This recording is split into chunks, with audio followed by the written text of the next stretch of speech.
The Colts were armed with several home field advantages entering the playoffs. The young Bengals were no match for Baltimore. The handoff goes to Robinson, sweep to the right side. He is in trouble. Mike Curtis is there and runs him out of bounds at the 30-yard line, a loss of 5. Well, our defense now was really playing well, and I think they were dominating.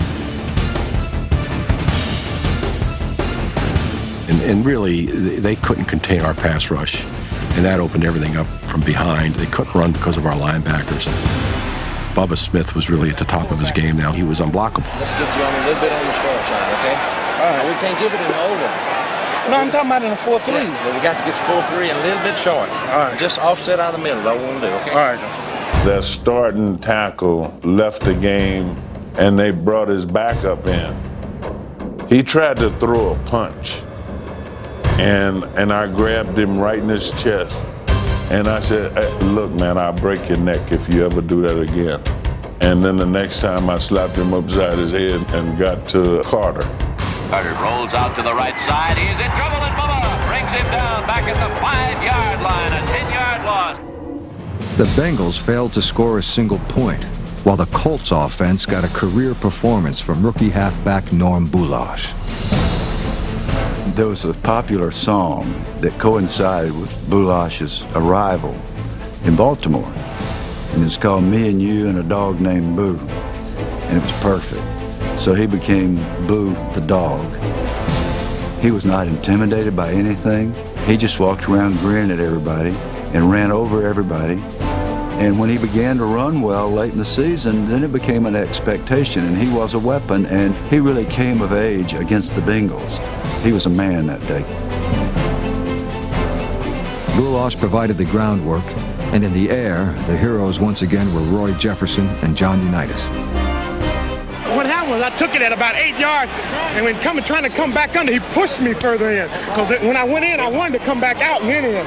Well, just try to stay outside and work him outside and come underneath him. Okay, I can do it, but... So I got to stay wide, see, because there's not that much area in the hole there, the way you ran last one. Right. You're right. I knew I was too far in, but he gave it to me so early, I tried to get in and then back up. You back out, it's fine. Right.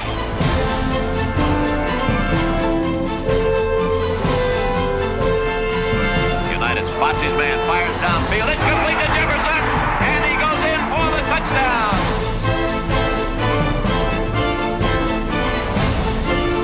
It was all the scoring Baltimore would need to beat the Bengals. At age 37, Unitas had once again brought the Colts to another championship game. John, in terms of pure physical ability, how much are you now what you were 10 years ago? How much are you 10 years ago that you were? Oh, I don't know, 70%. You're pretty good. You're less than that? No, I'm 85. Not 85.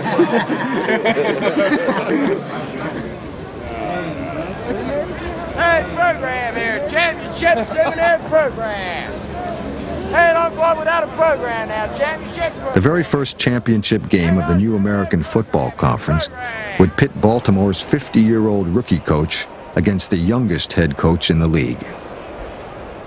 When you get into a championship game and you're playing a team the caliber of the Colts, that you cannot concentrate on just one area and say that we have to stop their offense or their running or their passing or whatever. You ought to figure to run against them and have another dull game like last week. I'll take any dull game that you win, Jack.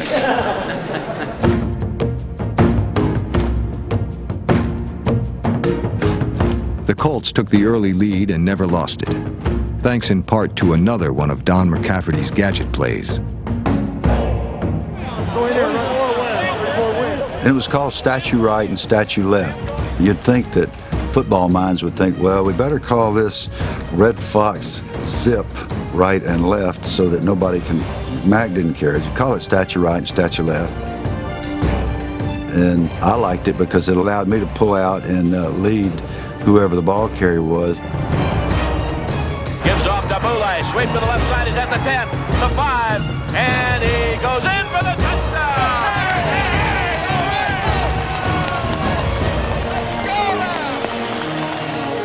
We were really kind of surprised that it worked, especially being down that close. And Boo made a nice run to get it in the end zone. What happened to it? What happened to it? I just had to hit that pipe last time. With the game still close in the final minutes, it was time once again for the old master to seize the moment. Unitas is set. Drops back to throw. He's got the time. He fires the pass. It is complete to Perkins at the 45, down the sideline, to the 20, the 15, the 10, the 5. He's in. Ray Perkins hits the TD. Perkins comes into the game with a broken toe, and he gets behind Nehemiah Wilson, and he's not as fast as Nehemiah Wilson.